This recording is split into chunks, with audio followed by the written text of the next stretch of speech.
Welcome to Hoops Hitting Gems podcast. I'm your host, David Jones. Want to thank everybody for joining the show tonight. Episode number 40. Thank all you guys for locking in with us for the past year and just a little under a year and a half. Got another great show as usual. We got three great guests that are going to be on tonight. We're going to start with one of the really knowledgeable coaches up in the Northeast in Ohio. Out of the Cleveland area with Warrensville Heights. We got Coach O, better yet, as Coach Autry Bryant. How you doing today, bro? I'm good. How you doing? Man, I'm good, man. Doing real good. Man, I wanted to bring you on the show. Man, I was impressed with what you're doing up there with the girls, and I thought your story was really good when you were telling me before you took over the program how they were winless, and you turned them into district champs, and now they're a perennial state power. Yeah, this is my fourth year at Warrensville. When I came there, I want to say the record was like 0-63. They had won a game, so I knew what I was getting myself into. I looked at it as an underdog from where I grew up at. I've been an underdog all my life, so it wasn't nothing to take on that mentality. Understood. And so, just out of curiosity. When you started, did you have to change the culture, or what did you do to get to that winning formula that you have right now? Well, it wasn't even changing the culture. It was really building one. It wasn't one there. When it came to girls basketball, boys, yes, they had won a state championship before. It was known for winning on the boys' side. But for girls, they never really had that culture there. So I had to create a culture. And that's what I did. Okay. And when you created that culture, was that morning workouts, summer workouts, just to get into your mind, what did you do to create that culture? First of all, it started with trust. Once you get them to trust you and you get them to believe in you, and my whole goal is the whole time I'm getting them to trust me and believe in me, I'm showing them that I believe in them. So that's where it all starts. And once you start trusting each other and believing in each other, and they see things start to happen like you tell them it can happen, it makes everything that much easier. I definitely agree with that. So once you got them to start trusting you, started winning games. When you started to talk about off-season workouts and stuff like that, was that mandatory, or was that you gave them the opportunity to do that if they wanted to buy in? Well, it's funny because I got the job late, so we didn't have no off-season workouts. Ooh, okay. When I got the job, so, and I've been coaching AAU for over 20-some years, so at AAU, but when I took on the job, didn't have time for off-season workouts, so it was just kind of like, if this is what y'all want to do, this is for y'all, this is not for me. I won 2 state championship coaching girls basketball as an assistant. I don't even wear my rings, so. This is not about me. This is about y'all. This is what y'all want to do. And when I came in there, I let them know the goal was just to win one game. Like, that's it. Once we won one game, we did something they hadn't done in a long time. So that was the message to them, to win one game. We won our first game, and then they liked the way it felt. We won the next game. We won 9 straight. So. Okay. And when was it that you finally made it to districts? Was it the first season, second season, or third season? Our third season. That was last year. And, we only had 7 players in the total in the program totally. But at the end of the day, people say I had phone calls from high school coaches from all over asking to have dinner or lunch with me to sit down and kind of go over and explain to them how was I able to get it done with 7 players, with the lack of numbers. And it wasn't about the total number of players. It's about the players that you have, about the relationship you have with those players. Because once they see the ones before them do something, and they go to college and they be successful, these kids do the same thing. So it's just a blueprint. It's just the foundation that I lay in. Everybody accept their roles and understand their roles, and they do it. So the job gets done. Okay. Now, when you did, after your first complete season and you got the summer workouts, are you one of those coaches that believe in team camps, or do you believe in just individual work in the gym? So it's individual work with me because I started out as a trainer.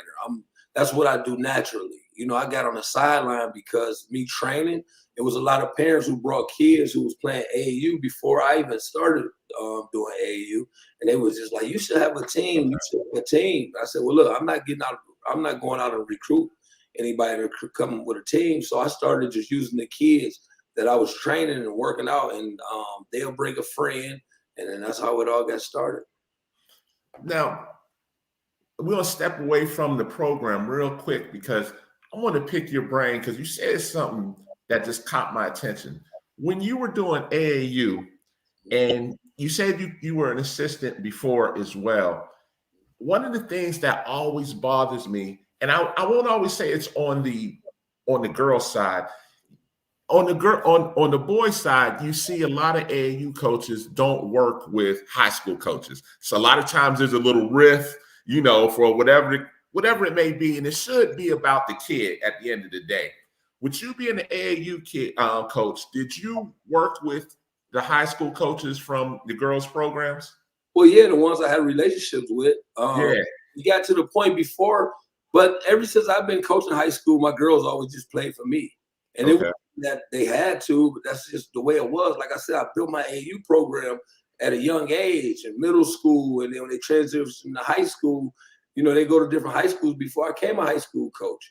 And still, they came back for me because most AAU programs want this name, and it's all about winning. And that's not how I created my AAU program called Ladies First. When I started that program, I started with kids nobody knew anything about. But then when we went on the scene, we had reversible uniform jerseys, and we went out there, so we started beating teams that we wasn't supposed to beat, quote unquote, and it started making it happen. So we started gaining that notoriety, and I remember at one point I got a phone call like, you got the Adidas deal. I said, well, I never applied for the Adidas deal. So it was my guy, he was on the boys side. He was like, check Twitter in about 20 minutes, and it was announcing that Ladies First was officially sponsored by Adidas, and I never even went after the deal. Let me ask you this, and now we get into some good stuff here. Even though we're gonna get back to your program in a minute, do you prefer independent or do you prefer shoe? Independent, definitely independent. See, on the boys' side, they take care of the boys. They write checks, they pay for flights, they pay for hotels. Yeah. Girls, they want to give you a budget for uniforms, but when you go on there to put in the budget, they don't give you a check. They give you a budget. You can go buy gear, but they charging you retail price where I can go in the store and just buy it for cheaper. So, I think back then it was $10,000 apparel budget, and it's really only for one team, and you get to use the name Adidas. Yeah. Like, I don't care about the name. So what I used to do, I had 3 or 4 teams. I would spread it out through the whole program and make sure everybody had Adidas uniforms, everybody. And then when the budget ran out, I would go to the Adidas outlet and spend my own money. Me and my guy, Andre Scott, we would go spend our own money and make sure the girls had everything they need. And then they want you to fly to Arizona. Our kids ain't even going to college in that region. I figured it out real fast. And then one of my guys here, named Tucker Neal, he got smacked. He got like the largest AAU program in the world, basically, more teams all over. And he said, man, you need to get out that deal. I said, well, it's good for the kids because they get shoes, taking advantage of it, being able to put these kids in uniform, get them some gear, get them, different things. And I said, but you made me an offer I can't refuse, I leave. And he made me an offer I can't refuse. So, on the AAU side, I could go to all the top, tournaments and everything else. So you went back independent, is what you're saying? Independent. Yeah, it wasn't worth it. I did Adidas for like 3 years, I want to say. Okay, so let me ask you this. So you were the type of guy that did like the Run for the Roses and those type of stuff. My guy Tucker owned Run for the Roses. That's one of the elements that, he made sure that we was playing that. Man, he's a great guy. A lot of people got the wrong impression of him, but when you know him, man, he's a great guy. He made sure our girls had everything. He had his own AAU program. Yes, he does, in Tennessee. Yeah. He's actually from Cleveland. He's from Cleveland, yes. So he not only do he make sure his girls good in his program, but he made sure a lot of other people good. And I always shot him out, Okay. For our girls. Hey, man, and at the end of the day, now you also said, and as you're talking, man, when we talk, especially on the phone, we just rap, but you brought up a great point, and you said that you got 3 or 4 teams. Now, Another big beef within AAU is a lot of organizations, no need to name names, they'll have that top dog team, and that team gets taken care of, but them 2 or 3 other teams, they just really there and they kind of supporting that top team. And my gripe has always been, okay, that top team is good. 5, 6, or 7 of them are going to school. But what about that B and C team in regards to getting them developed? And okay, I'm cool with them not being D1. What about being NAI, D2, D3? And that was always been my beef with that type of formula. Like, I don't have a problem with 2 or 3 teams, but take care of those other 2. Well, see, we all traveled together. I was coaching 3 or 4 teams myself. I have a few with me. If the games overlap each other, he'd go coach over there. Or my sister Sunny, she was helping me on the road with me. But it's at the end of the day, I started this AAU thing for development, to give kids a chance. It's Warrensville was just to land the opportunity for kids who didn't have the best opportunity from whatever situation they came from. It's not, I'm sitting in the gym, you should come play for me. I've never done that. On the AAU side, nobody could ever say, I came and was at a game recruiting and say, you should come play for me. That's not how it was done. I ended up training the kid. Their parents like what I do, and they figure it out from there. I don't go solicit myself. I don't have to. I've been in this game for a long time. I'm proven, and it's never been about me. Everybody always say it's never been about me. I've won so many national championships, so many AAU championships. Just regular. You won't find the trophy in my house because before I leave that tournament, whatever kid deserved it for that tournament, they took that trophy home. I don't have no trophies in here. And that's the way it should be, man. I agree with you 100%. And, I know we were getting away from talking about your high school program, but, man, when you mentioned that, I like to write about that stuff as well, man, because some of that just irks me sometimes about the way the AAU game goes, girls and boys. So you know what I mean? Before in Ohio, if you was a high school coach, you couldn't coach your AAU girls. Yeah. The same year I got the high school job, Ohio changed the rule. And they're one of the few states that do that because Georgia still has that rule. Right. So when Ohio changed the rule, it made it even better where you can coach your own girls. You know what I mean? So it helps with the development where they ain't all spread it out and they understand they getting it. My goal is to get these kids in school. If we win a district championship, a regional championship, a state championship, that's fine. But that, at the end of the day, that's not the ultimate goal. That's not what we're talking about. In practice or no time. If it happens during our journey, because this is a journey we on, and the journey is to make sure everybody goes to school for free. So all the things that happen on that journey, then those are bonuses, those are pluses. But I don't really care. As long as these kids go to school, then I'm straight. Man, a couple guys down here, they use the slogan called "D Free." As long as you go into school, it don't matter what division it is. As long as you go into school and getting that opportunity like you're talking about, that's the biggest thing, man. And man, you're talking to you before you even came on the show.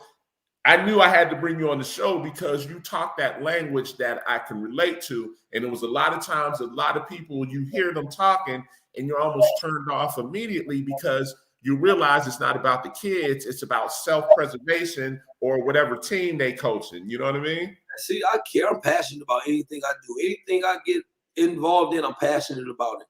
And a long time ago, these kids saved my life. These kids pulled me out the street. I don't know if you know, we talked about it, but I got shot 7 times December 27, 2020. That was during the basketball season. Yeah, I remember you telling me that. I spent 4 days in the hospital, 5 days in rehab. I left the rehab December 9th. I was back on the sideline December 17th. And part of that district run, the day of the district championship was February 27th. I had kidney surgery February 26th.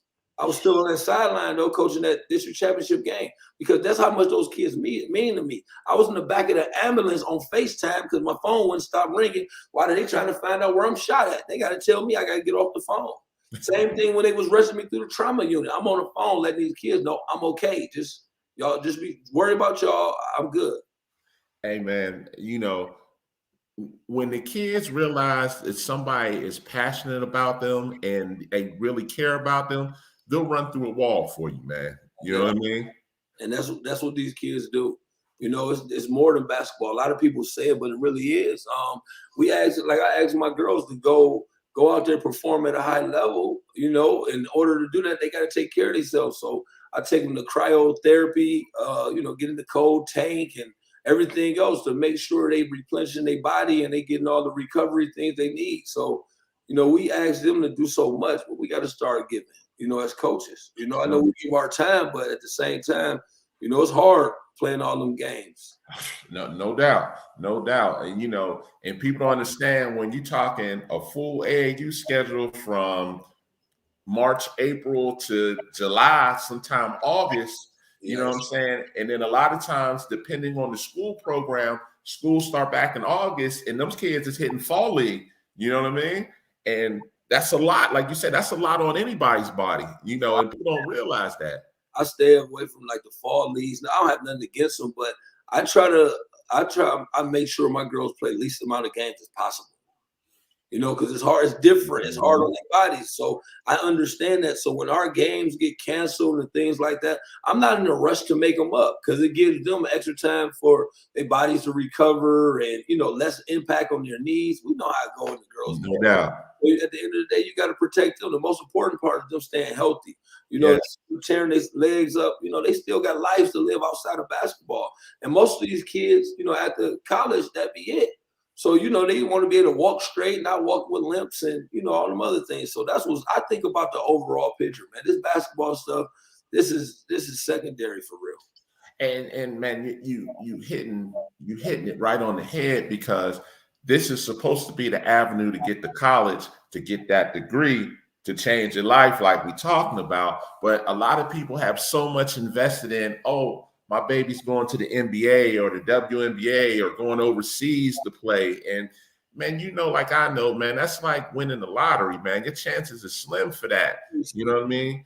And, even down to the D1. I mean, D1's great, but, I scream. That's why I always have D3 coaches and NAI coaches on here because there's some really good universities, that are D3 and NAI.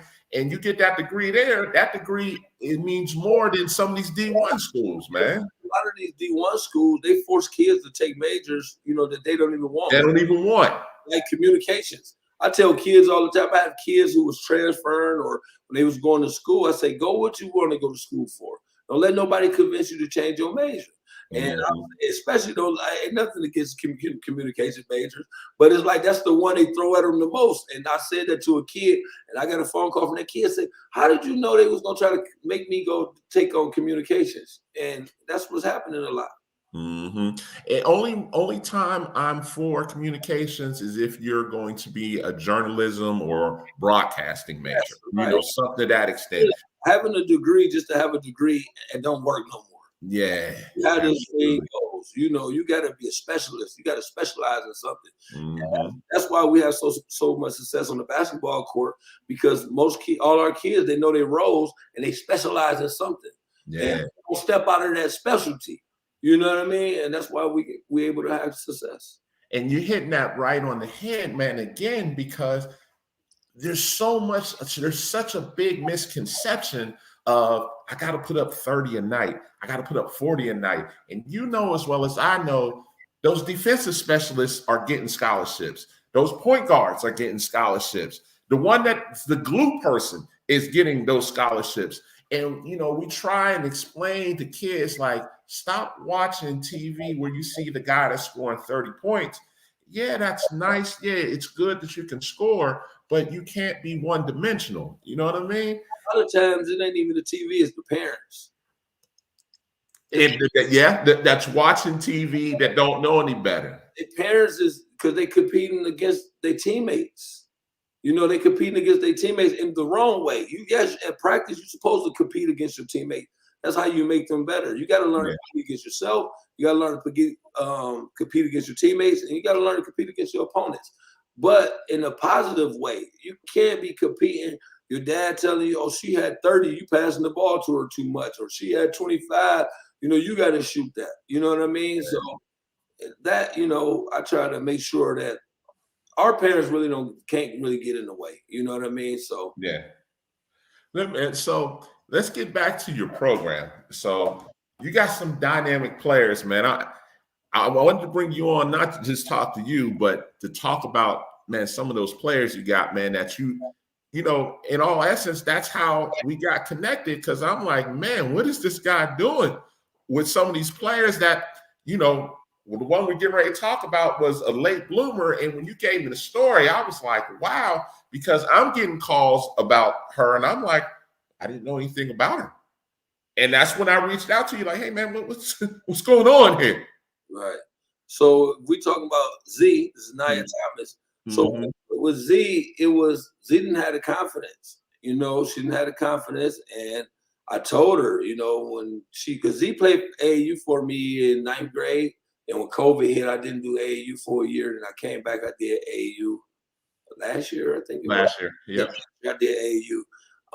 It was just, when I first met her, I knew that she had the potential to be something special because she reminded me so much of Alexa Hart, who I met walking down 140-something Kinsman back in the day. And I worked with her and taught her and trained her. And she ended up going to play at Ohio State for 4 years. And she reminded me of her. So I called Alexa up to the gym when I met Zanaya. She came up there to work out for us for AAU. Alexa came and kind of shared her story and told her, you know, because people were telling her she was too weak and she was too skinny and she wasn't strong enough. And I just told her, listen, if you believe in yourself and you're willing to put in the work, and I got a plan for you, but you got to be willing to follow it. You know, these things can happen for you. So when they finally did, when they made the jump and they came over to Warrensville, and I told the mom, I said, look, as we speak right now, she's a Juco player. And like, I'm just being honest, where she's at right now, the way she's a Juco player.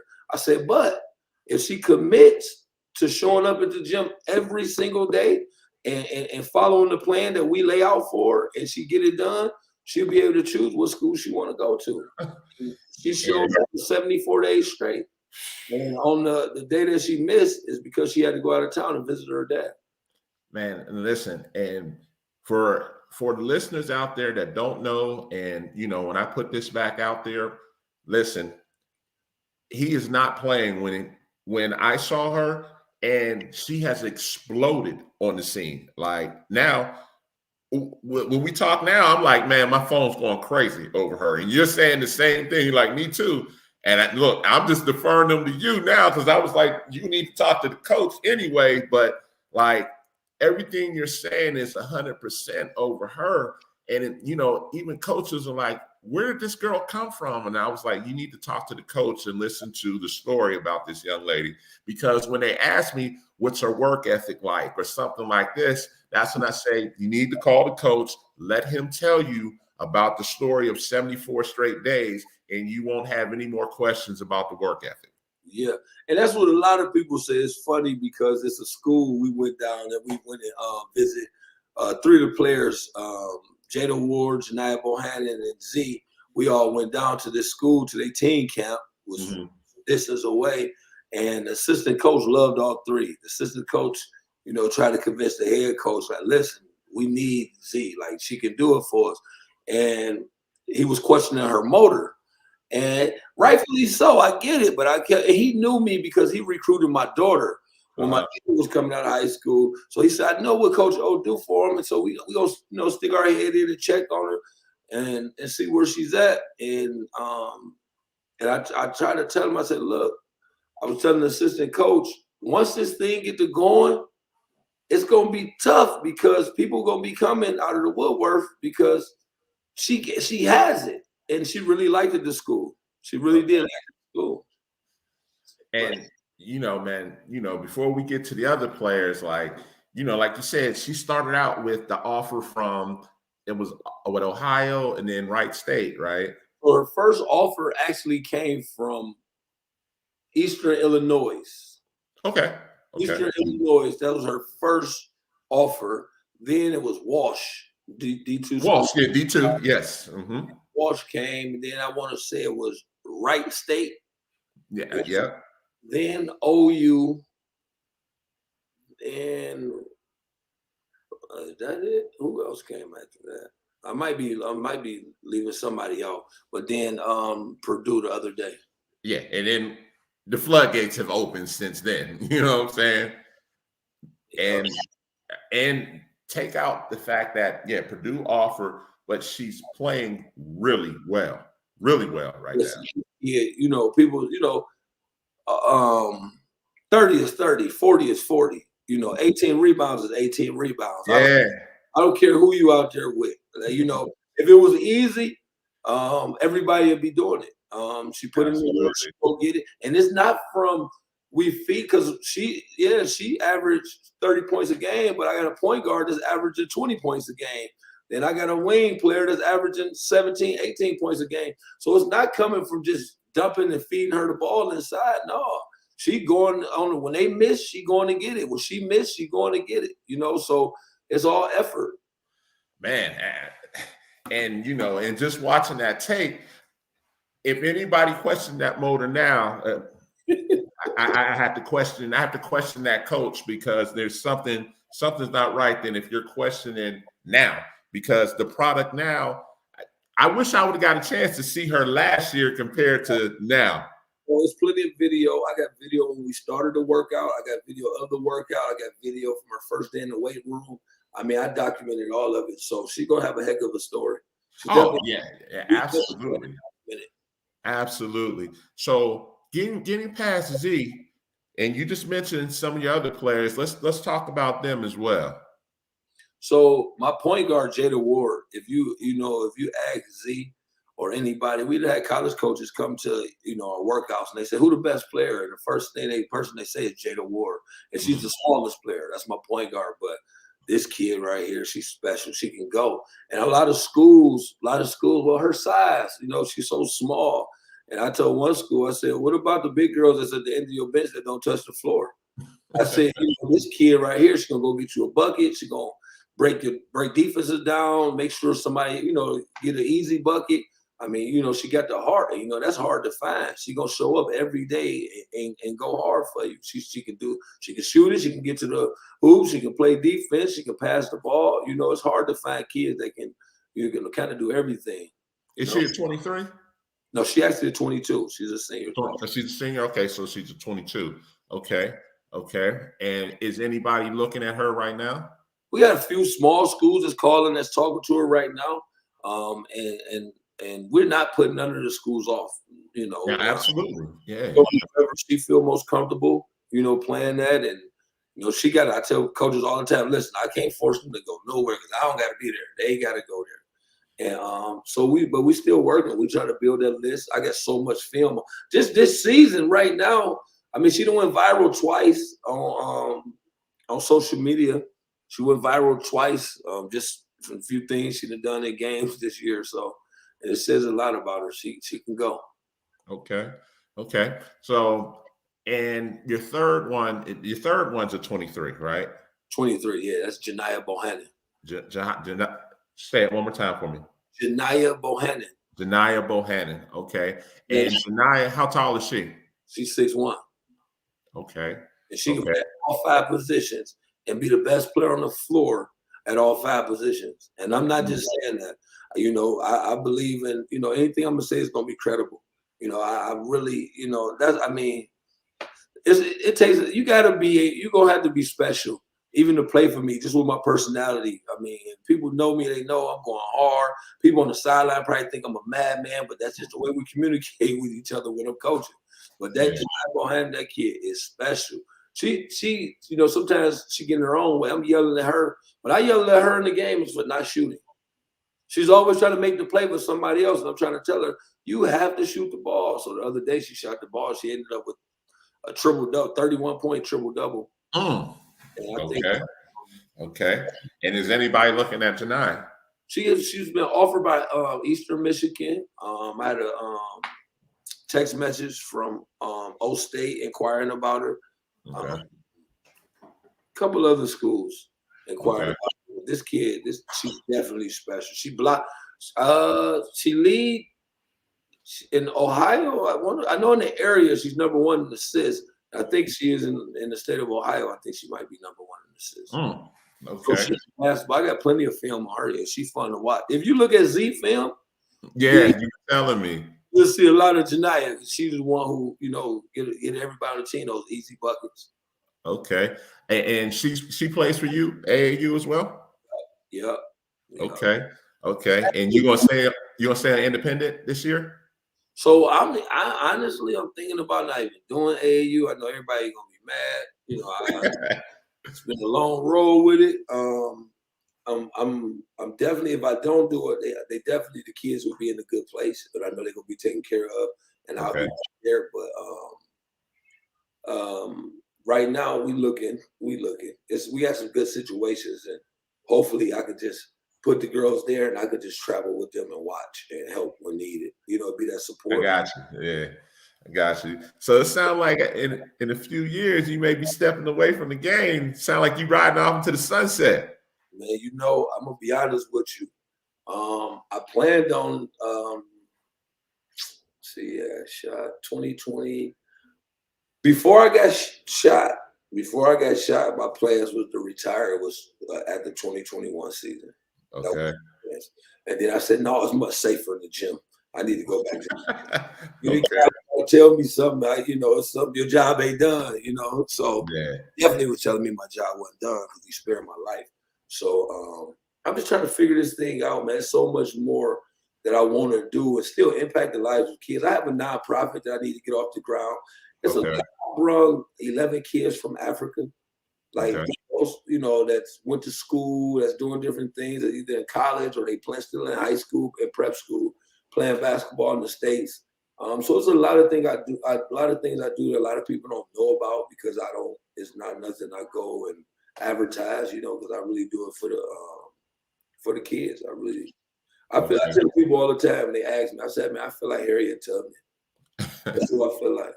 Why you say that? Because I go get kids that was not in, in good situations. Yeah. And I show them what the other side look like. You know what I mean? And try to put them in the best situation I can. And I love helping. I just love helping people. I think that's what I was put on earth for, just really to help people. And basketball just been the vehicle for me to be able to do it. So when you step away, are you still going to train? What you going to do? I mean, besides the nonprofit, like you were talking about, you just totally going to leave the game alone? What you going to do? I want to so bad. I'm be honest. I don't believe that's in you, man. My kids grown. All the kids. My kids grown. They all. I don't believe that, man. I don't believe you're going to step away. I believe you may step away for a year or something like that. But this is something. Just us talking, it's that passion in you, and you're gonna miss it, and you're gonna want a piece of it. Yeah, but you're right. You're right. It's hard. I know. Trust me. If I do, I'll definitely. I feel like it's a real need for the youth. So to teach them how to play the game the right way, teach them how to jump off the correct foot when they 4 years old and 5 years old, and just teach them how to play the game the right way. I want to get back to that. Instead of getting them late in the years and trying to correct things that should already be somebody fundamental. You're wrong. You know what I mean? You start young. They just gonna go off what you teach them, and then those kids can be real special. So I'm on the retirement thing, man. I ain't gonna lie though. I've been really, it's been on my mind. It's definitely been on my mind. But when I make that decision, I'll definitely let you know. I got you. Man, I'd be lying if I said it hasn't been. It's definitely on my mind. So you're just gonna leave it to your assistants to go ahead and take over the girls' program from the high school, and they'll be in good hands, or everybody riding off in the sunset? Right now, so my assistant that I brought in now, he brought me in when he was at Cleveland Central Catholic in 2007. Okay. And that's the year we won a state championship at Cleveland Central Catholic. So I felt that this team right here had a real chance. And I know he knows so much about where my weaknesses are. They are strengths. Yeah. So if you pay attention, if you ever watch our games, because they stream on YouTube, our home games, when I call a timeout, most of the time, I'm outside the huddle. I'm checking on something else, and he in the huddle, he doing this thing. So I know how to get out my own way. You know what I mean? It's not. See, that's a trust thing, and see, that's a trust thing, and there's no ego involved with that. You know what I'm saying? You just said it where you said you trust that his strength is your weakness and vice versa. And when you can work as a team like that and you know to say, okay, I know to defer this to him because this is his lane. You know what I mean?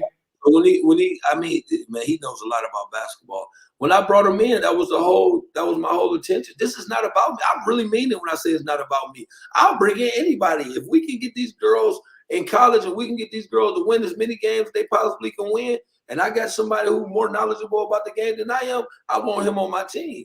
I don't want to look down the bench. I spent many years looking down the bench, looking for answers that I knew I wasn't going to get. I'm just being honest. So now, before I even look, he already got the answer from me already. You know what I mean? And he don't have to ask me.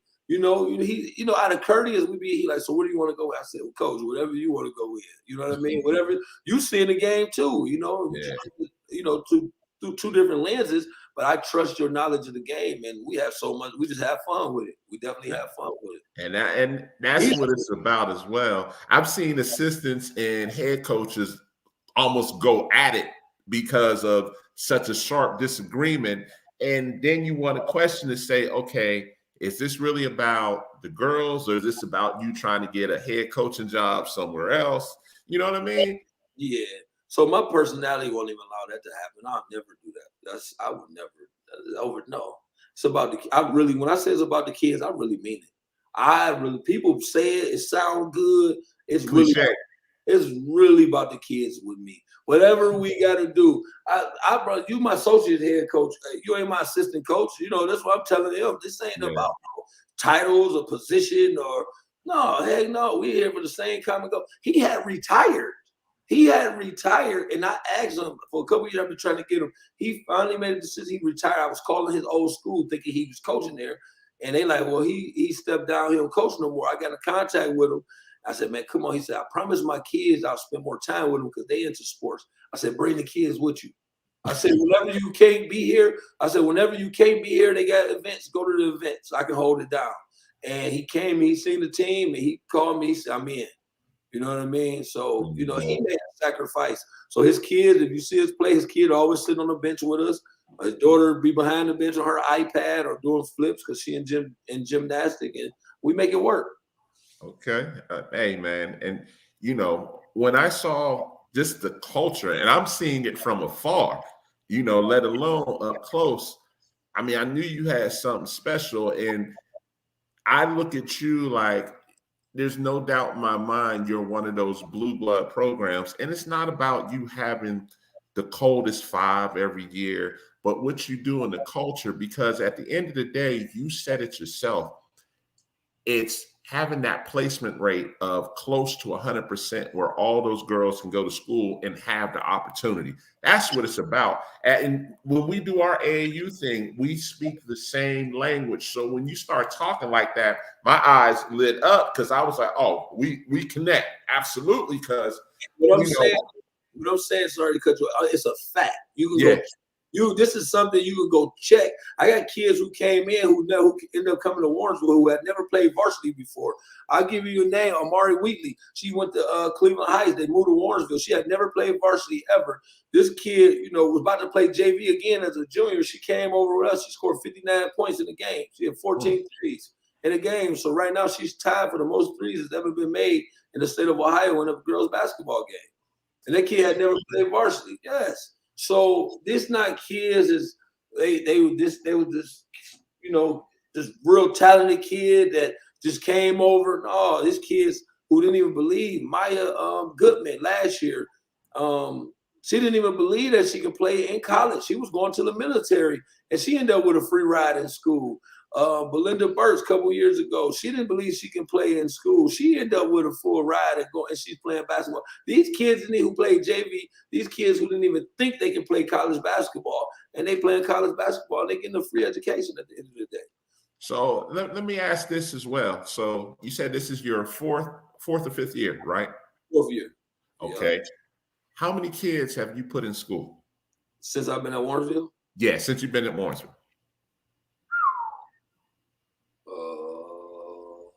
Jay, Mari, Maya, LaMaya, Belinda.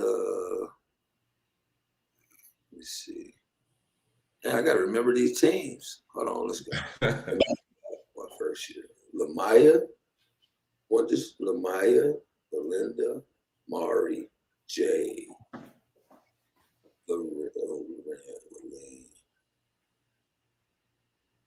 who else was left last year?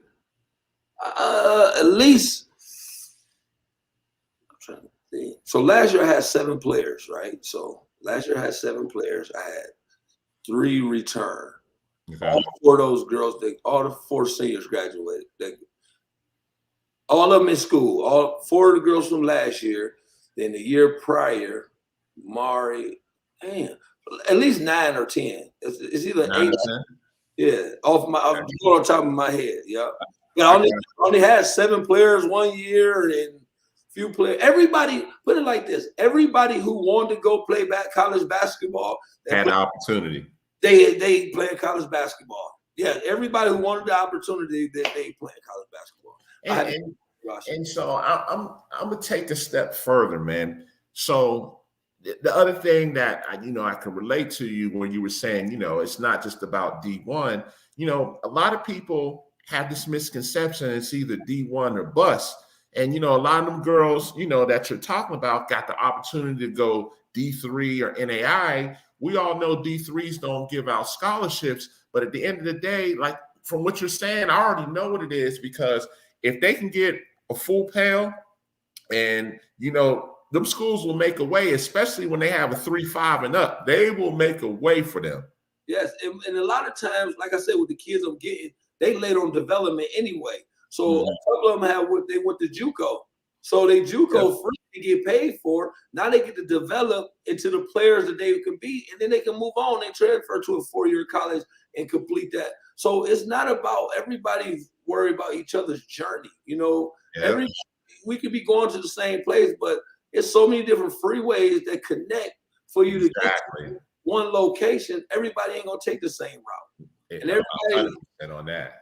Yeah, so long as they go get a free education, it's not about D1, because if I go back, we was talking AAU, it'd be crazy how many kids, but it's at the end of the day, my goal is to make sure we played Shaker last Saturday.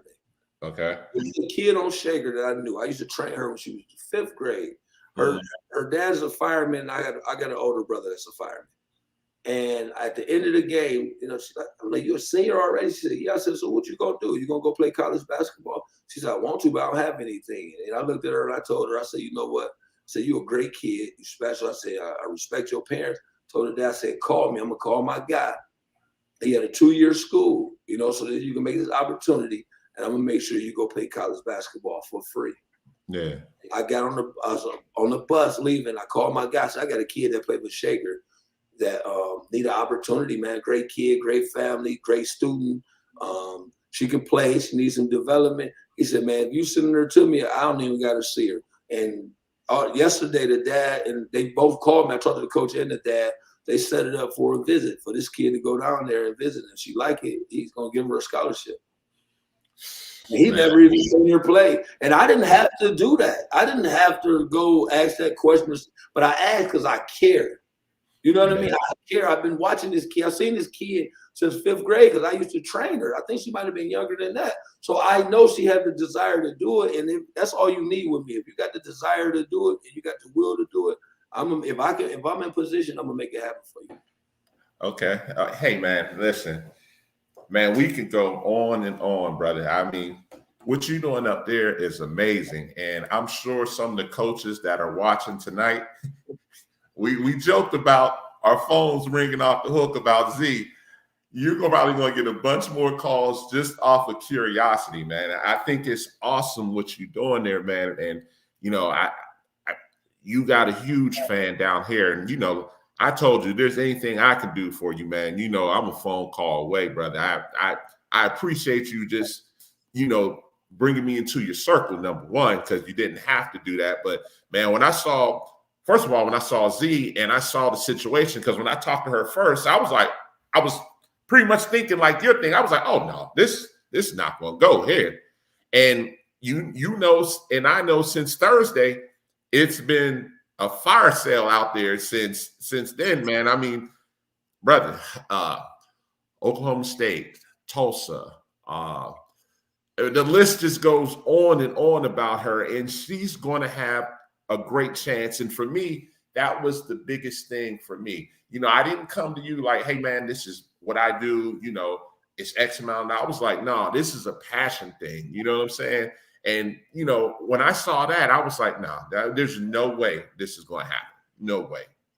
You know what I mean? And I appreciate you coming on the show, man. And it just shows people, man, if you put your heart into it, man, you're going to get blessed in other ways, man. Definitely will, man. And all the coaches that's watching, if you're new in the game, or a lot of coaches that's been in the game for a while, they know who I am. And my teams are known for just playing hard. So any kid I got, you won't have to question it. I got film.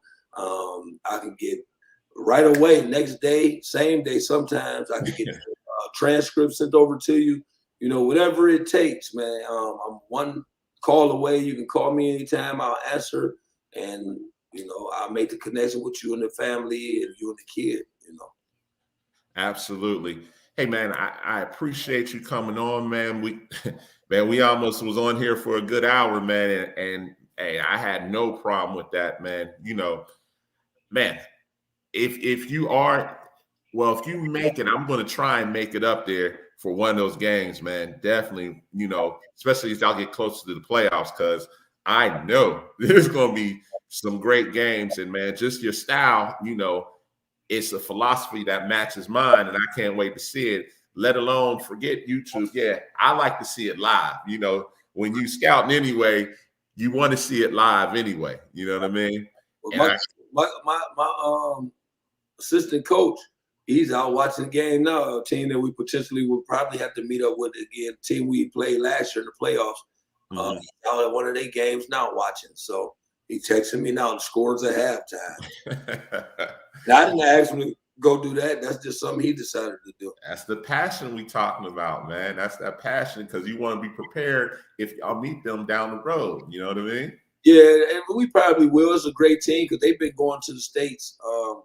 They actually was down in Columbus the year of the COVID, and they was on the floor warming up, and they canceled the games. So trust me, that coach is a great coach, special coach. He beat me the year he went to Columbus. They beat me in the districts, district semis. They beat me, and he had last year. You know, I had the opportunity. I was seeded number 4. I want to say they were seeded number 2. So most teams would go get away from each other. And I made sure that I went at the number 2 seed my second game. And the media asked me before the game, and he even asked me before the game. He said, why did you come? What made you come and you play us right out the gate? I said, well, where I grew up and where I'm from, if you beat me, I got to get my get back. I ain't sir. Eventually, we're going to have to play each other. So, you know, let's get it out the way. Get it out the way, and we end up victorious. And that's how we end up. That was the district semis that they placed, and we went down to Norway and won the district championship on their floor. So. Okay. Hey, man, congratulations on what you're doing up there, man. And hopefully this isn't your last year. I mean. No, it won't be my last year this year. No, definitely won't be my last year this year. Okay, good. Because I know next year I got to get up there definitely to check before the season starts and during the season, man. You know, get up there for flying to the hoop and then go right up there. If y'all playing the classic again on the girls' side, come check y'all out, man. Definitely gonna try to be in that classic again. That was special. That's a great event, man. Whoever threw that together, listen, shout out to them, man. Yeah, man. Shout out to Tom Jenkins, Slaybach, who just retired from Berlin Highland. You know, he's a legend in the game. Tom Jenkins, may God rest his soul. Everybody who has to Perry Reese, and you know, they do it for Martin Luther King. So that's a special event, and it was fun to be a part of. So definitely. I will be getting my media credentials for that one. Trust me, man. Hey, man, I appreciate you. You know, I'll be talking to you more probably within the next 24 to 48 hours anyway. Oh, man, that's cool. Definitely, man. I appreciate you, man. And we'll be talking a lot more. And this will not be the last time you're on the show, brother. Trust me. All right, appreciate you, man. Thank you. All right, man. You take care. You too. Take care. All right. That's Coach Autry Bryant, man. Really good guy, man. He's awesome with it. And, sometimes we can get carried away just having these conversations because I feel his passion. And, it's just one of those things when you want to see kids succeed, you can talk for days about it. But our next guest, interesting because for me, I've always been big on non-D1. I mean, of course, D1 is great, but I've been big on D2, D3, NAIA. I've been big on all of those levels because I want people to get away from it's D1 or bust because there's great opportunities for that. And my next guest, she's been awesome to me since I reached out to her. She's been a really good coach. I've been paying attention to her program. I want to bring on Coach Jenna Santee. How you doing today, Coach? I'm doing well. How are you? I'm doing pretty good. Thank you for coming on the show tonight. Thanks for having me. And listen, I dropped the ball completely. Apology out to the listeners. I totally forgot you were on Central Time. It's okay. We had practice anyway, so it all worked out for me. It did. How's everything going out there with the team? It's first year for all of us, so we've kind of been struggling. We're really just coming together on and off the court, but I'm such a defensive coach, and it's funny because my assistant is so offense. And so tonight we did kind of like a silent us. We didn't talk, and we had our lead. We had to get we struggle with leadership, so we're kind of trying to see who's going to take lead and all that. But at the end, the defensive side of things, I was not very happy. So it's probably good I got time to cool off before I headed on here. But the kids are great, and we're just kind of learning, as we go. But another thing is I'm really excited to also bring my own class of recruiting class here too. So how long have you been there? So I played 4 years at William Penn. Okay. I was a grad assistant for a year and then got promoted to assistant, and now I'm the head coach. So wow, you moved up quick. Yeah, yes, I did. It's boom, boom, boom. So okay. So one of the things I wanted to talk to you about. So tell the audience what level you are, what division William Penn is.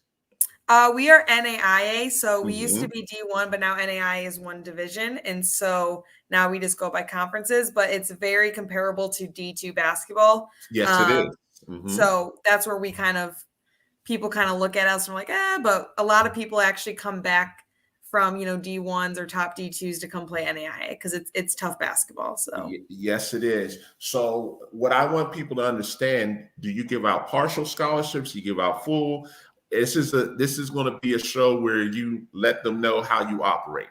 Mm-hmm. Yeah. So we have a certain amount of scholarships that we can use, and it really just matters, on financial aid and all that information. But it also just kind of, we don't have anyone on a full ride here because we have to have 30 some kids in our program.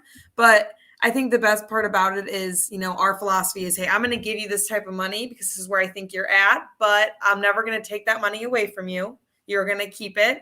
You can earn more money. And so that's kind of like the initiative of, okay, like this is where we think you're at, but you're a freshman. By your senior year, you can get more money if you build, what we expect from you. Because, as recruiters, sometimes you see a kid and then they get here and you're like, that's not the kid I recruited. So what's going on? But yeah. So that's how we work. I know every school is different. Like our university can't stack academic and athletics, but some NAIs can. Yeah. But also it helps because, we're private and some are public. So we're just kind of in that mix. But other than that, I mean, it's really just based on, our numbers and, the talent and kind of their financial aid information. Okay. So what you're telling me, so I can stack, let's say I come to you and say, I'm a full Pell kid. Mm-hmm. So I can get to 6,500, right? Mm-hmm. And then from there, so you're saying I can't get any. When you say academic money, that's just from the school. I can get my own merit money, correct? Correct. Okay. So I can get my own merit money. It's just the school. So like if I give you a certain amount of scholarship money and the school would give you more for academics, I would say, hey, this is what we can give you for athletics, but you'll probably want to take the academic because it's giving you more. But then like the Pell and all that still goes into place and that all works out. So. Okay. Okay. And let me ask you, because I have a unique situation. Mm-hmm. What about, and I know this is almost a dream for you. Yeah. We haven't even touched tuition yet. What happens when I call you and say, hey, I have a kid, she's full Pell, and she's GI Bill? Well, I haven't had to deal with that one yet. So basically, I'm saying that it's paid for. Right. So Yeah. it really just matters. Then I actually just talk about, I'll watch the film, I do everything. But I think our important thing, especially because we're rebuilding, is the character of the kid. Yes. Are they good in the classroom? Because, our biggest thing is I want these girls to become the best woman they can be, and a student athlete, and a student's first and the student athlete. And so, are they going to go to class? Do they respect, others and everything like that? Because we always say it's like an interview. You would want your head coach to be a reference for you. And, if I can't be that, then there's something wrong in our relationship. So I think the biggest thing more just the character of the kid, because the character is what builds a program. You have good character, or you have the cancer on the team. So we would mostly talk about that. Of course you love oh my God, it's just like a given, but sometimes it's more important to, have less issues than, hey, this is, free money and all that stuff. So. Exactly. So before we go into tuition and costs, I'd rather go on the education side. What type of majors does William Penn offer there? Yeah, so we actually have a lot of different majors, but education's one of our top ones. Okay. We just got nursing. We have a bunch of people who do psychology and sociology. But what's kind of nice is William Penn's 80% athletes. And so with that being said, there's a lot of, sports management, kinesiology, and exercise science. Mm-hmm. And every major here, they put you actually in the field. And so like when I went to Penn, I first started in education, and then, I got in there and I was like, not for me. So then I went to sports management, and I got into all like kind of the business side, and it kind of helps me, managing my program now. But yeah.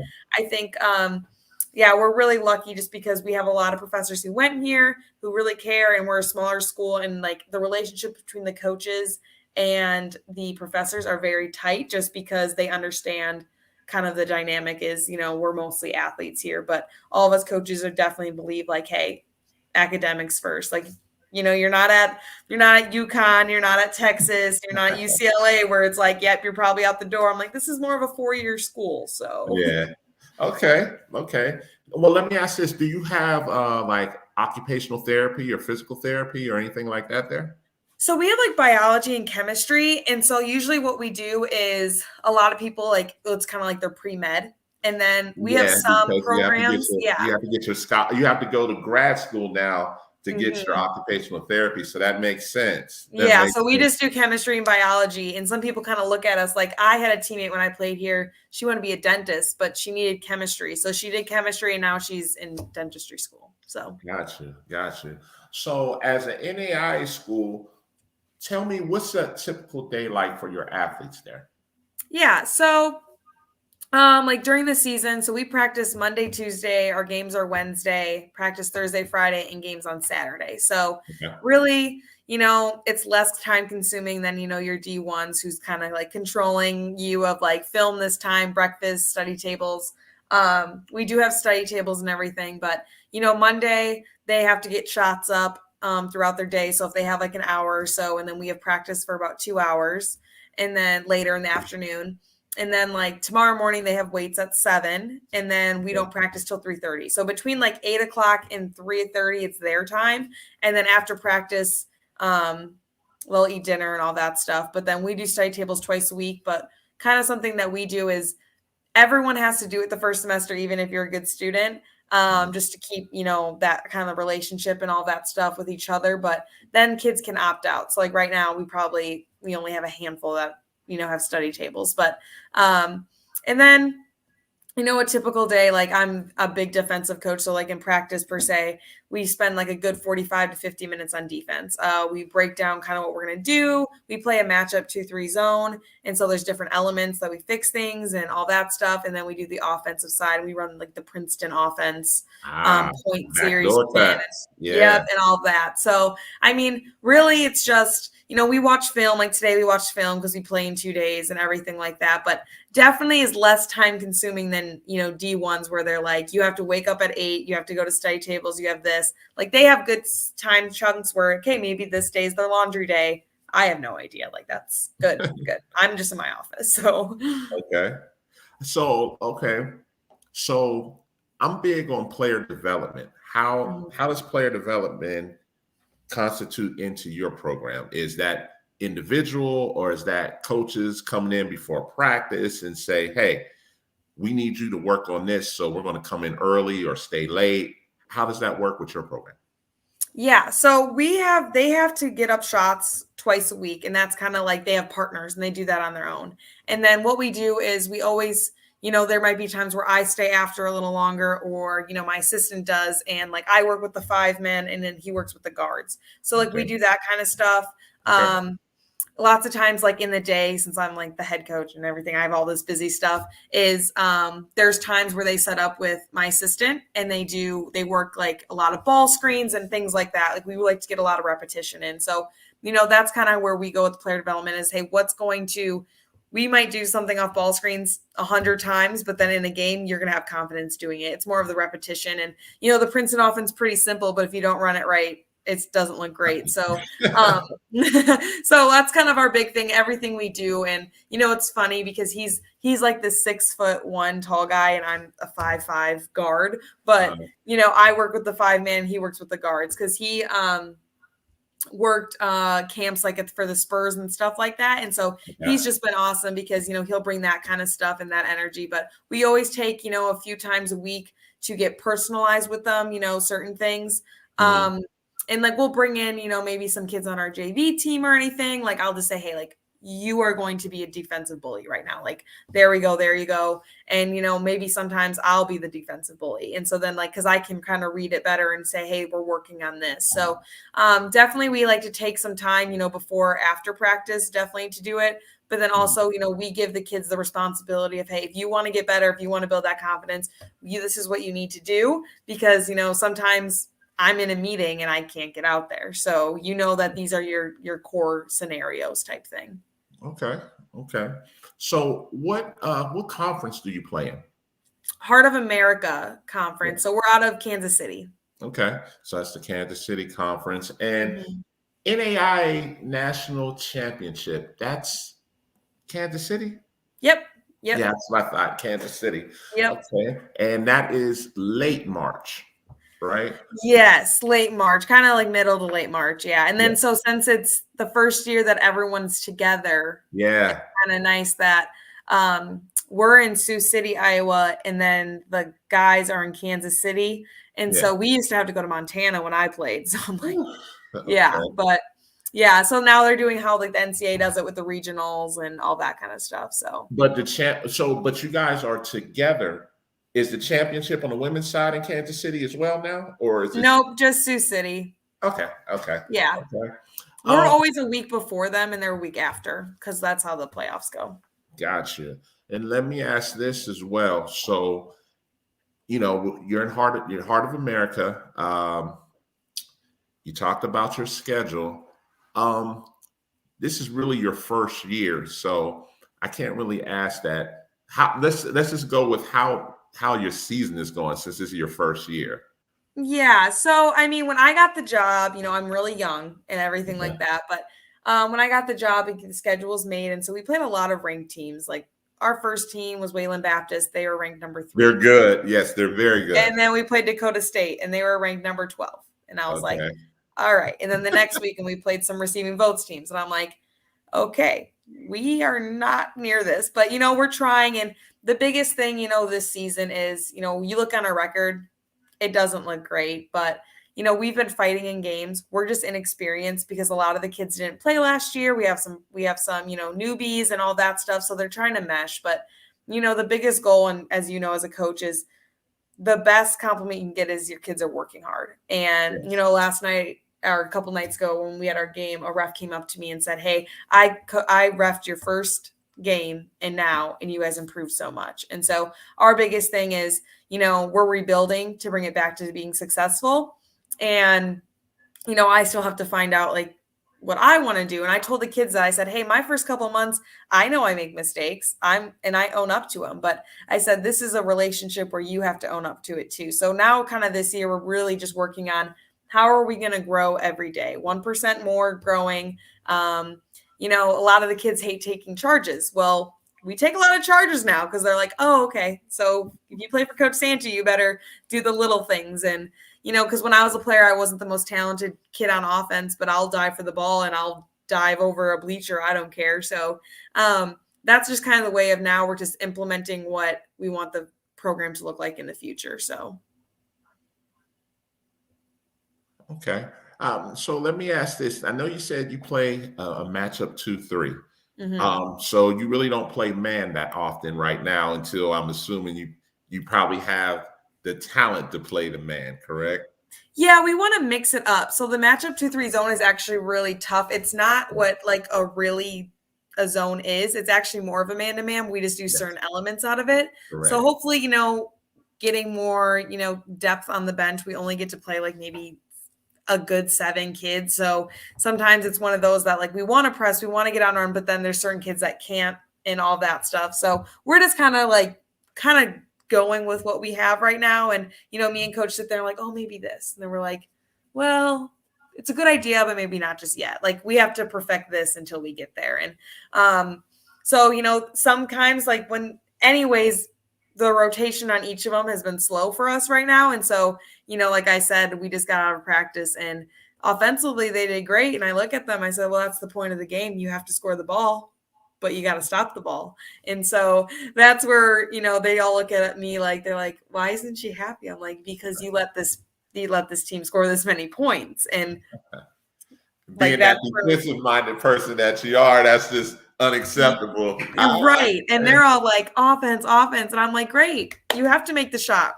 Let's go. You're a college basketball player. So let me ask you this. And so this leads into my next question, what you're talking about. How important is it for a newbie or freshman or drop down to know the shell drill since you're a defensive-minded coach? It is so important because, you know, taking that time, it's one of those things where you just feel like everyone should know it anyways. But, you know, there's so many kids who don't know how to force a certain way or don't know how to close out or don't know how to move. And you're just like, absolutely. But the ball is on the other side and you're not in help line. Like that's the thing though. And every year, you know, even as an assistant or anything, you have to teach it because like, many don't know it, unfortunately. Yeah. So shell is huge for me. Yeah. And I couldn't agree more. I asked almost every coach that same question and verbatim, it's the same answer. And a lot of times I like to clip this and send it out to say, listen, this coach said it. This coach said it. This coach said it. You get my drift, like knowing this will get you on the floor. Exactly.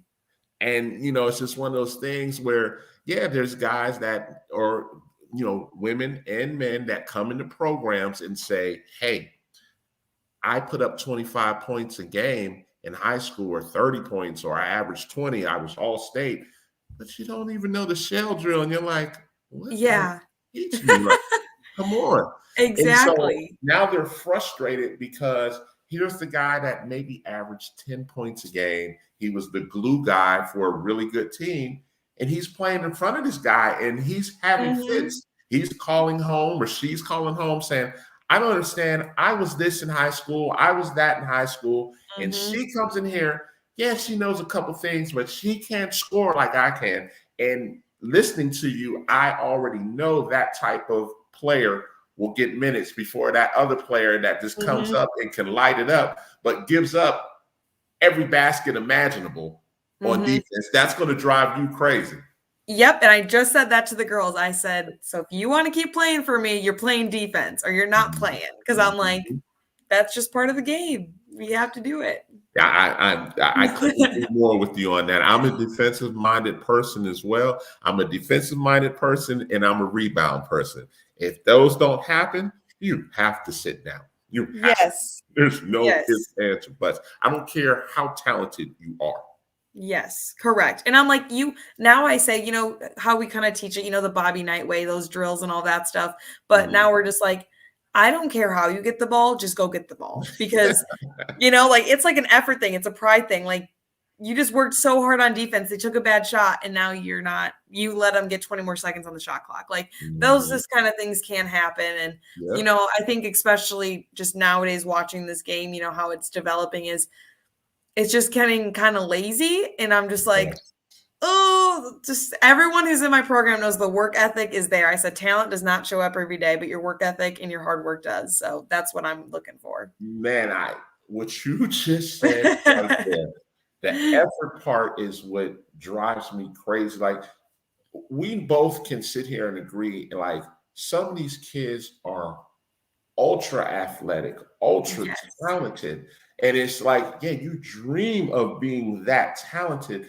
But when it comes to the fundamentals, it's almost a crime to say, okay, who has let you slide this long to not know some of the important principles because what people don't understand, when you get to college, you were this in high school, but that was high school. Now that you're in college, you got 6 or 7 other people like that. So you have to find a way to stand out. And if you don't, there's a problem. You're going to be upset because the coach is trying to tell you, hey, like you just said verbatim, to get on the floor, you have to play defense. Well, coach, I'm a scorer. Okay.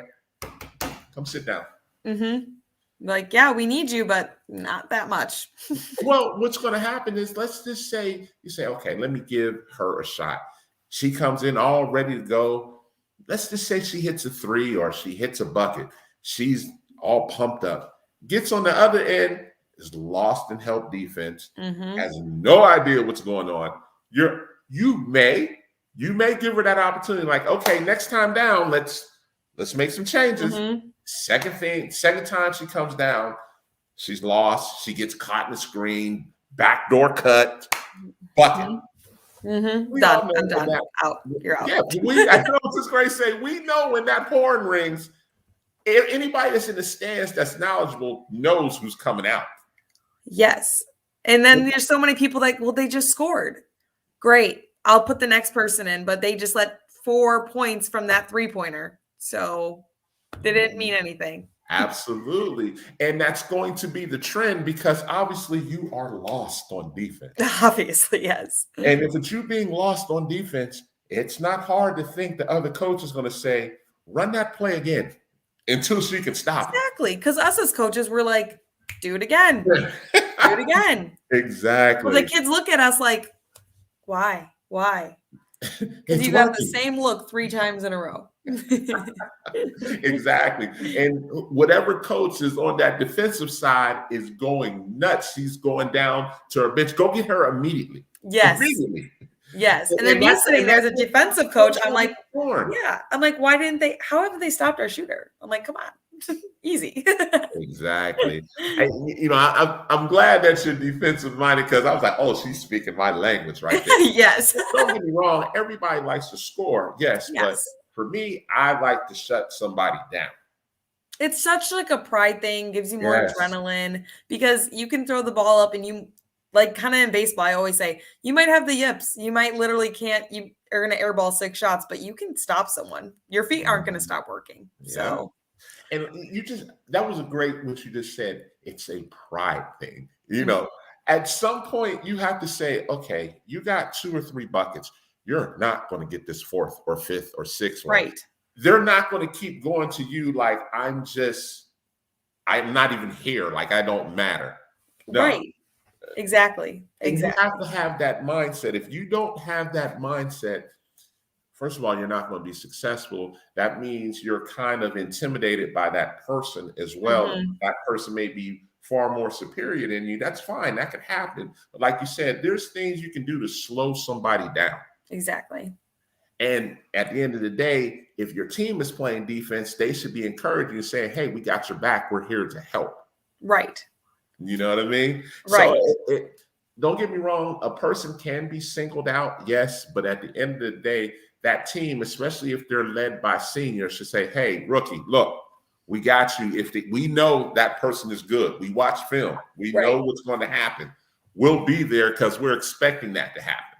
Exactly. Exactly. And that's where the leadership and all that, and that's where we're trying to get that going. And, if this year isn't the year because, it's not really. That's going to take time. Yeah. I mean, you're not a miracle worker, so it's going to take time. And hopefully administration would understand that, you're coming into this to build that culture that you're talking about. I have the best support system. They talk to me all the time. They say it like, Jenny, you're good. They're mostly worried about my mindset because I haven't lost like this in a long time. And I'm like, okay. But no, they're great. The president, my athletic director, even just the staff here, they always check in on me, like a bunch of my mentors and everything. So it's really nice just to have them on that support because they're like, you're not alone. People have a lot of first year coaches are not successful. I'm like, so when you were there, they were winning. When you were playing. When I was playing, we won a championship, a conference championship. So okay. And so this is foreign ground for you right here. A little bit. And my assistant won a conference championship in NAI school too. He went to Mount Mercy. He's on the guys team. So we're both like struggling with this losing thing. But like we're trying to get through it. We talk every day. We just had a conversation right before I hopped on here, and we just kind of were like, okay, well, if we do this and do that. And he said something really good. He had some constructive criticism to me. He was like, you overthink a lot because of the situation we're in. He was trying to tell me, like, don't overthink it. Like, stick to what you know and what you are, because, you overthink it because you're like, well, this kid is so up and down. Like, you don't know. And he's just like, just do it. And I'm like, okay. So we have a really good relationship that way because we're both younger coaches. He played at Mount Mercy when I played here. So it's just kind of cool. And so kind of recruiting and everything, people are like, oh, well, they're rebuilding their younger coaches, and it's a little more attractive than, going to a school that hasn't been great, but it's an older coach. And so, cause we're just hungry. We go out recruiting a lot. We don't really sleep because we just are young. So we just kind of go. So let me ask you this. Now, this is the big thing. And you just mentioned recruiting. When you're out looking at recruits, what are you looking for? I'm a big coach on bench. How they look on the bench? Yep. Okay. That's great right there. Okay. Yep. Are you catching your breath? Are you cheering after? I'm also a big person on, are you talking all the time? Yes, on defense. Okay. But what's also really important too is I love the kids who are on the wings and they echo the play. I love that. I think it's so important because it just makes the point guard's life easier. I was a point guard, so I was like, thank you for doing that for me because I was just going to get cussed out mostly. But I think the biggest thing, I just brought two of my girls recruiting. We were watching a girl, but I didn't tell them who we were watching. And I said, who do you think we're watching? They go, oh, we know. It's her. Because after 2 minutes, she was diving on the floor. She was talking to her teammates. She was cheering even when she had to come out. Very coachable. I'm very big on eye contact. So when I see a kid looking at someone and looking away, yes, and they look away, I'm like, ooh. But, I'm really big on that because when I grew up, it was eye contact. I mean, even if you disagree with the coach is saying, you say yes, and then you move on. And so I think that's the biggest thing is, being coachable. So I'm more big on the little things, your character, and all of that. Cause every day I say to the kids, what character are you bringing? Your full potential character, your half character, or are you just not bringing yourself today? Because we need your full every day. And so that's kind of just like more kind of a John Wooden thing of your character type thing. And so I think that's the biggest thing is when we go recruiting, we're looking for kids who want to work hard, just kids who want to play basketball because, sometimes that little point guard who's not really flashy has more assists and everything. Like some people overlook that because she's not scoring. And to me, it's like, we can get someone to score. We can build that. We can work on things, but every team needs a team player of, I don't need to score. Because now if you have too many shooters, if you have too many shooters, it's not going to work. So I think that's really our biggest thing is, who's going to be coachable, who's a team player, and just the character building is our biggest thing. Okay. So that was great from a recruiting standpoint. And I always ask those questions so the people that are listening, and then when they catch this on YouTube, they can go, oh, that was really good. It's that, So I know you guys are on a budget per se for recruiting, so you only can get to certain areas.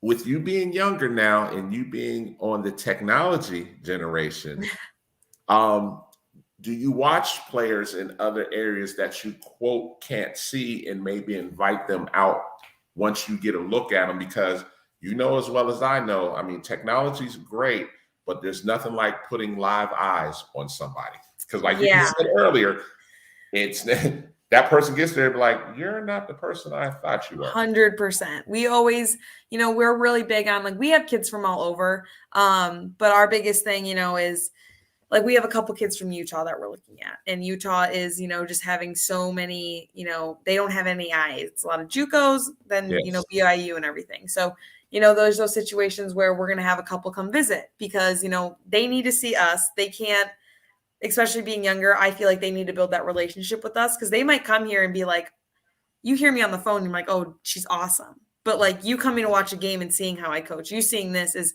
going to be way different. And so we always say, we want you to come, we'll get a workout and we want you to meet the girls. We want, the professors and more of just the experience out here. So, my assistants I have two assistants, one's from Utah. So that's a really nice connection. And then one's from Texas. So that's a nice connection. And I'm from the Midwest. So, I know all the Midwest stuff. So we have a really good, broad, kind of area and everything, but we're definitely always we always want them to build a relationship because we're more of a relationship type coaches than just, win and losing. And so we just really think our biggest thing is we want you to meet the girls because I'm coaching you, but you're not hanging out with me.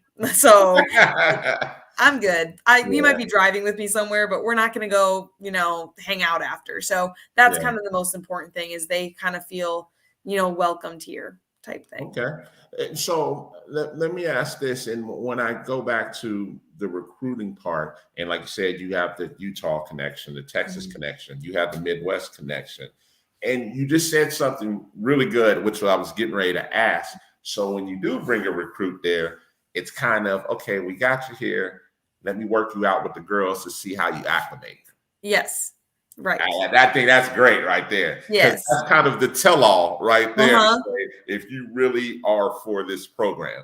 Right. And so we have a kid who, one of my sisters, she's selling me on her. And I'm like, okay. And he's like, why don't you just seem like you don't believe me. And I'm like, well, I got to see her footwork for myself. Like, I got to see this. I'm like, because this is footwork. And then this is she's a freshman. So I'm not going to be like, oh my God, blah, blah, blah. But I need to see it in person of is this something we can work with?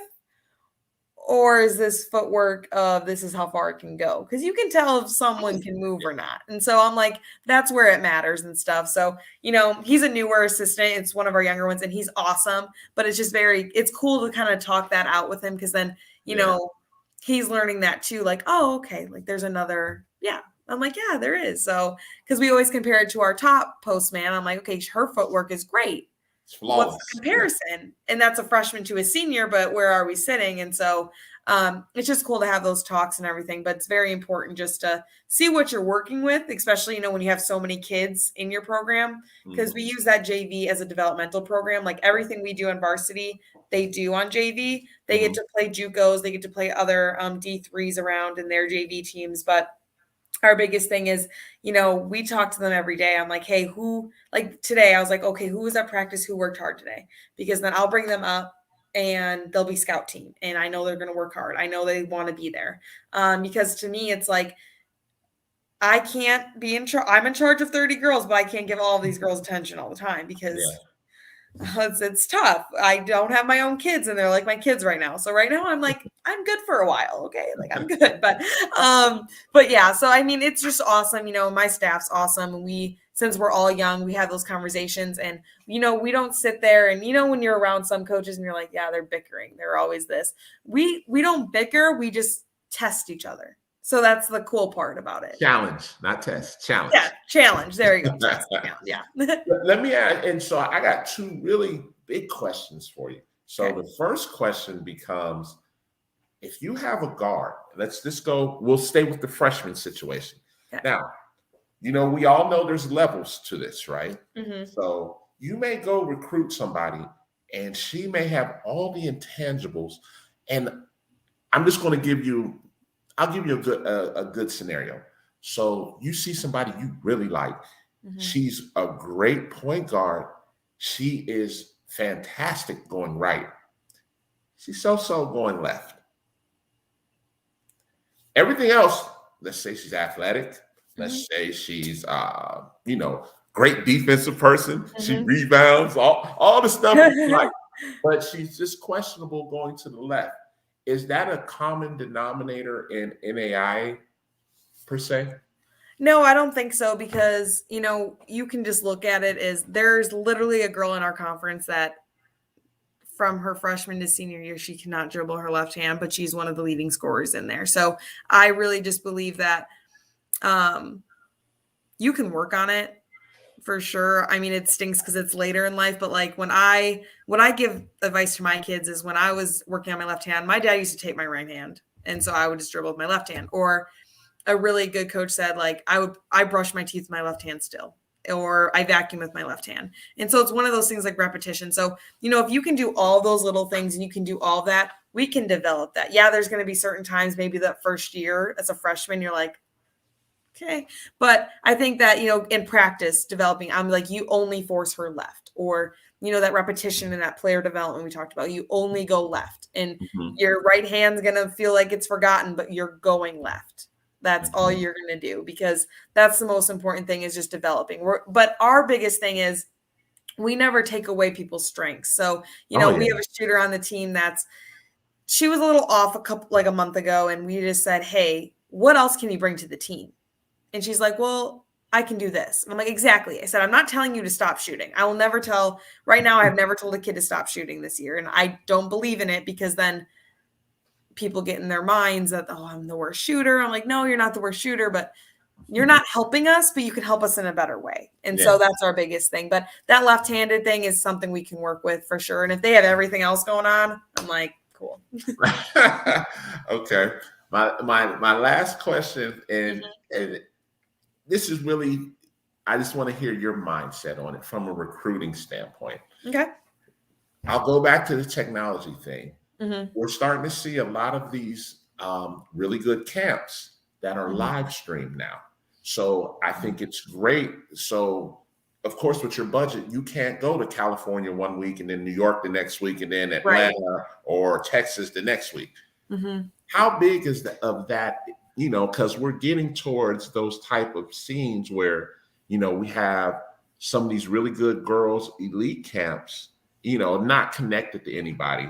And they say, hey, and I'll go even a step further, because a lot of times I hear NAIA coaches say, well, I can't get those guys. And I'm like, I disagree, because, okay, maybe you can't get the top level. We know there's levels to this. Totally understood. But I've always disagreed where I hear NAIA coaches say, I don't want to waste my time because I feel like I can't get that kid. Now, yes, there's certain kids, if that's the number one player in the country, okay, we're not talking that. But there's kids in these camps, and I always ask NAIA coaches, like, why don't you come? And they say, well, I don't feel like I can get any of those kids. And I'm like, and maybe not come, but watch. Right. I think like my mindset on it is just because I get where they're saying is, we have that mindset, all coaches, like, no, we're not going to get that kid because it's D1. But what we do is we always look at, when you watch EYBL teams, like NAIA kids, we're not sitting there. But sometimes if we're sitting, in Chicago and we're watching this game and you turn your head, you always look at the bottom three. They're on the EYBL team. The bottom three, they might not play that much. They're not. That's a great point right there. But nobody always talks about that, because everybody assumes you have that EYBL tag on, you're just D1 from the door. Yeah, and you just hit it like, yes, them last 7, 8, 9, and 10, they're going to go. But see, nobody ever talks about that. Like, it's almost like just sacrilegious to say the EYBL kid is NAIA or D2. Right. And people are, even some of those coaches are to blame for that as well. That's where it's tough a lot of the time too, is, we're talking about that, is some kids on those teams don't even know about NAIA because they're like, nope. But the funny thing is, though, a lot of those kids end up transferring back to NAIAs. Yeah, they drop down. Exactly. And that's where the thing is, though, it stinks because there are some AAU programs where I know that coach will not send anyone NAIA. And so we just kind of have to sit there and wait, or we kind of like sneak in some. But like with that question with the camp is maybe, hey, if my assistant might watch that camp, right? And then I'm like, okay, hey, watch this kid. So then I might. And then that's when we would do more research, I guess, so those camps are really important to watch because you could find that kid that might be a weak left hand, but is doing all the other little things. Or lots of times I'm watching something and I go, okay, who are you looking at? And they're like this. And I'm like, well, I'm looking at this girl. And we say, why? And we're like, oh, we like both of them. But the best part about it is we can talk about why we like them, everything like that. But then we do our research on it. And so I think that's the biggest thing is I don't think it's fair to kids to just say, oh, they're not for us. I think that you can find a gem in that pool, just like gem hoops. There you go. But you really can find talent where you're not looking. Just like in anything in life, you could not be looking for a job or something and your dream job comes up. So I think that everyone deserves a chance. And if you can watch it as a coach, you should, because it's our career and that gem can make you the best coach you've ever been. So, and that could take you to a conference championship. Exactly. Listen, Coach, I appreciate you so much for coming on. Thank you. One last question. I'm sorry. One last question. Tuition wise, what is tuition there?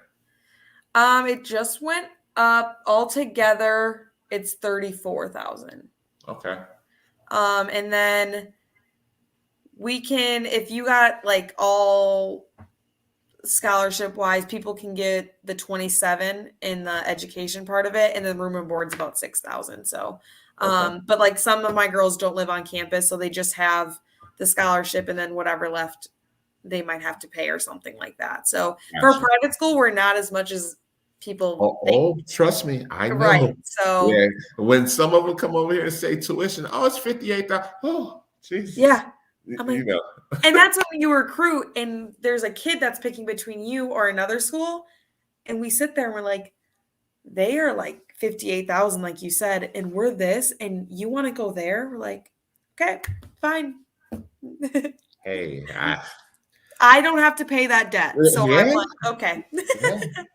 So, that's just one of them things. And I always ask those questions because, I get asked those questions a lot. So, when I know about your program and I see a kid, I'm like, oh, I know the perfect person for you. Yeah. But in reality as well, if it's a situation, I'll say, Coach, this is a great kid and fits your program, but I won't call you if it's, that other part can't be met, because I don't want to waste your time and you get excited over the kid and then you say, okay, it's this amount after you right. You get and that's what coaches respect. Like we respect, coaches like you who say, we don't want to waste your time in that situation, because a lot of times we always go, dang, we really like her, but we need to know the financial, because exactly.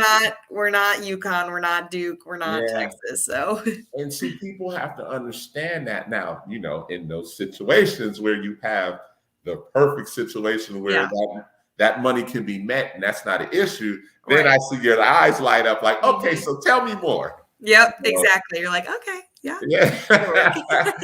exactly. But like I said, every situation, there's some situations where it works out for you. There's some where you're like, I like them, but that part, which is outside of basketball, doesn't work.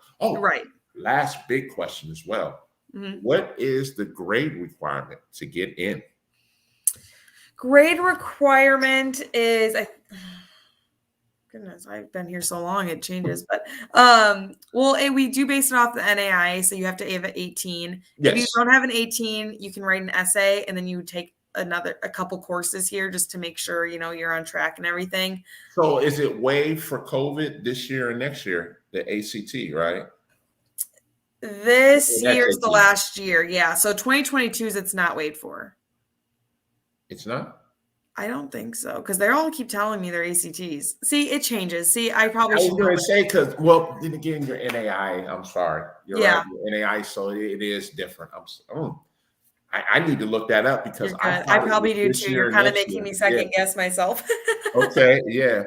So they need an 18 to get in if it's not waived this year, correct? Correct. And then if it's close, like a 17 or something, they can write an essay and then they take one course when they're here. Because, sometimes you have a kid who has a 17, but has a 3.6, like that kind of thing. And so, and then the GPA, it has to be between a 2.0 and 3.0.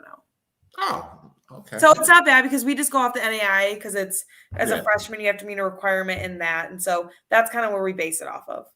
Okay. Hey, listen, I appreciate you so much for coming on because thanks for having me. I'm big on NAI, D3, D2, D1, Juco D1. Oh, one last question. Yeah. Do you recruit from Juco D2 and Juco D3? Yes. Because I know there's a bunch of them out there in the Midwest. That's why I asked. Oh, yeah. We were just there a couple days ago. Yeah, for sure. They're good basketball anywhere. So we're like, oh, absolutely. Oh, yeah.